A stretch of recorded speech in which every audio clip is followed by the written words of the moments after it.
By the middle of the 19th century, the United States had grown larger, wealthier, and more powerful than the generations that had founded it could have ever imagined. Railroads stretched across states, cities expanded, new territories promised opportunity and conflict in equal measure. Yet, beyond that growth was tension that had never ever been resolved. The Civil War was not a sudden collapse. It was a final breaking point of a nation that had spent decades postponing its hardest questions. And when the war finally came, it did so not because Americans failed to compromise, but because compromise had run out. Welcome to our republic. When in the course of human events it becomes necessary for one people to dissolve the political band, sailors and airmen of the Allied Expeditionary Force. Well, I think it's time we ask ourselves if we still know the freedoms that were intended for us by the founding fathers. Not Those three hallowed words reverently dictate what you ought to be, what you can be, what you will be. we pledge to each other our lives, our fortunes, and our sacred honor.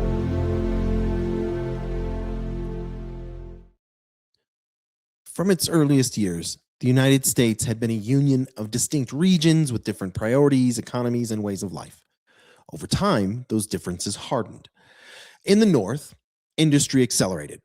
Factories, railroads, and urban centers reshaped daily life. Wage labor replaced agriculture for millions, and economic power increasingly flowed through banks, shipping, and manufacturing. In the South, the economy remained rooted in agriculture, particularly plantation farming. That system relied heavily on enslaved labor and tied the Southern prosperity to the land, exports, and long-established social structures. As the nation expanded westward, each new territory reopened the same unresolved question: whether slavery would be permitted to spread. Every answer,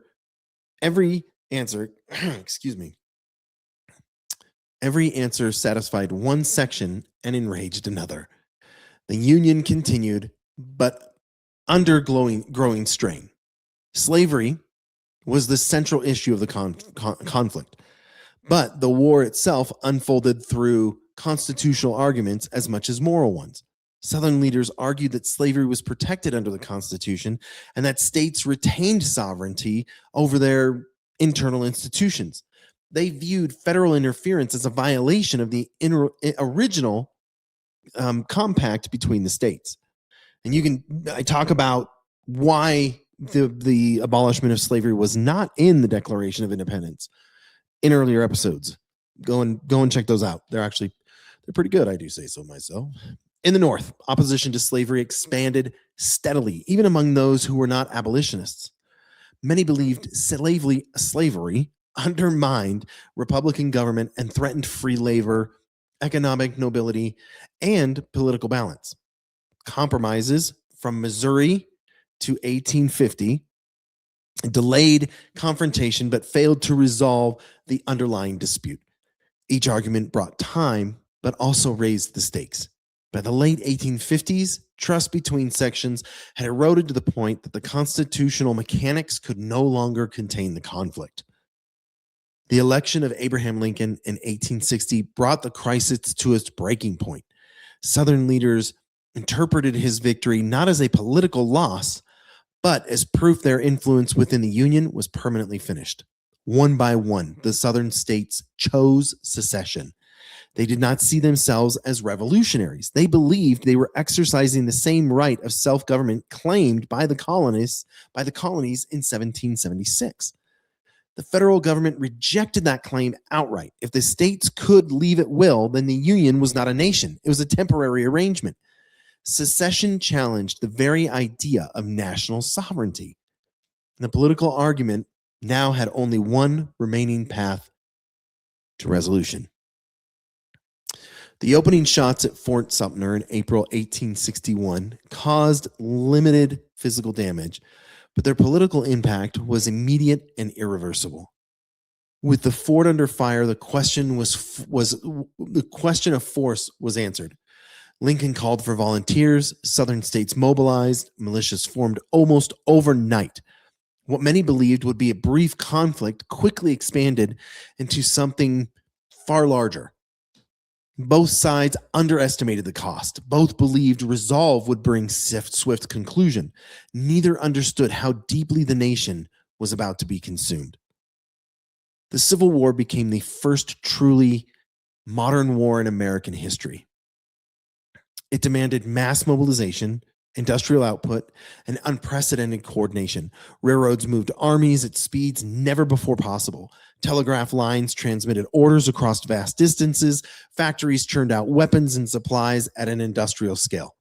And at the same time, the war blurred the line between battlefield and home front. Cities, farms, rail lines, and ports became strategic targets. Civilians were no longer distant observers. They were part of the war effort, whether they wished it or not. And this was not a limited war. This was a national struggle that reached into every corner of America's life. Most soldiers who fought in the Civil War were civilians just months earlier. Farmers, clerks, laborers, and students filled the ranks on both sides. They faced conditions few had ever imagined. Disease that killed more men than combat, primitive medical care, long stretches of monotony punctuated by extreme violence, separated from family for years at a time. Letters home revealed exhaustion, faith, fear, and determination.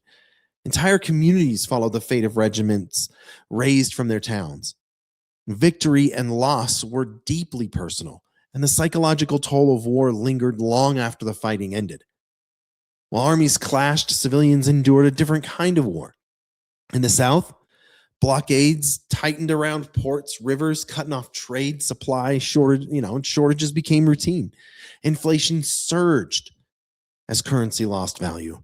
Infrastructure deteriorated under constant strain. As the war dragged on, civilian life became a daily struggle for survival. In the North, the burden took a different form. The draft ignited riots, particularly among the working class communities who believed they were paying the highest price. Casualty lists lengthened, public enthusiasm faded, political divisions sharpened, and the human cost of the war became impossible to ignore. By the middle years of the conflict, it was clear that battlefield victories alone wouldn't decide the outcome. Endurance, economic, political, and emotional, became just as critical as military success. When the fighting finally ended, the United States had emerged fundamentally changed. The question of secession was settled permanently. Federal authorities expanded in ways that could not be reversed. The relationship between citizens and government was transformed. The human cost was immense. Hundreds of thousands were dead. Millions more carried wounds, grief, and memories that would shape the nation for generations.